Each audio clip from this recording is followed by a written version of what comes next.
All right, what's your name? Where are you from? Peter Wang. Where are you from? Originally, or? Yeah. Well, I was raised in Puerto Rico, in Vieques, but I went to school in New York, in the Bronx. In the Bronx? Where'd you start out at in the post office? I started in Crown Heights, Brooklyn, in 1984. In 1984, wow. Yep. And what made you join the post office? Well, it was either that or the police test, and the police at that time wasn't going to pay me what the post office was, so I took the post office job. What did you start out at? What do you mean? Did you start out as a letter carrier or what? As a letter carrier. And how much were you making back then? Oh my God, it was so long ago. Wow, I can't even remember. Must have been 30,000, 40,000, something like that. 30,000, 40,000? Oh, That's still not bad for 1984. No, it was okay because I was doing overtime every day. Overtime every day. Yeah. And when did you move to Florida? I moved after 9/11. So you were delivering in New York on 9/11? On 9/11, we delivered till 9 o'clock at night. It was a horrible day because we watched the buildings come down from our roof because I was in Times Plaza, which was downtown Brooklyn. And from our roof, we could see the towers, and we just watched them collapse, and everything was horrible. And you worked until 9:30 at night. So, yep. And how was the day after 9/11? It was horrible, bro. They had everything blocked off, all the bridges, everything. They were only letting postal workers. It was funny because I was the only one on the highway, which was nothing that I would ever have seen in my life, to be alone on the highway. That's crazy, Wang. And it was horrible because for a whole week you could still see the tower burning, Especially from my apartment in the Bronx, we could see the skylight of Manhattan, and you could see it lit up still, man. It was horrible. And how was the workload in New York? It was pretty decent. I mean, it was a lot of work. And plus, we were walking. It was no LOV, so you had to walk to your route. What was your average work day in New York? 7:30 to 6. 7:30 to 6? Yeah. And what's your average work day once you got to Florida? Where I was at, I was in maintenance, so it was 7:30 to 6 for me every day. And you're the fastest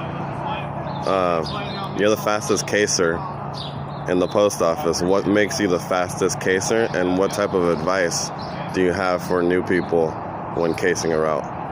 Well, the first thing you look at the whole case, and you just try to remember certain spots, and then the streets, you associate them with things that happened to you in your life, or songs, or anything that will remind you of that street, where you don't have to look for it anymore. Whenever you pick up a letter and you see the name, boom, you already know that it's there. You start with the pre-sorted mail? I start with flats, pre-sorted, and then I work my way down to the stuff that's loose in the bucket, hot case. What's your biggest mistake that you see new people making in the post office?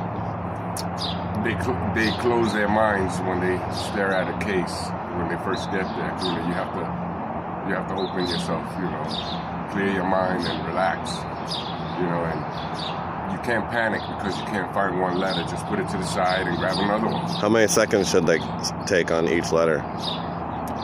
Well, what I do is I grab a letter and I look at the whole case as one, so that way I find the street real quick, And it's so easy. It's just letters and numbers, And what would you say would be the best thing to remember when first starting out as a CCA, whether it be with how to handle supervisors or how to deliver mail on the street? What would you think is the best piece of advice to give someone? I would say the more you do it, the better you get at it. So don't get frustrated at the beginning. So no one should get frustrated at the beginning? No. And how would you handle supervisors? You just do what they tell you to do, and as best as you can. You know, believe me, in time you're gonna get better. You're gonna get quicker. So if a supervisor is trying to harass someone or speed them up, what should they do? Act like they're doing it. Go with the program, you know. And then at the end, call for help.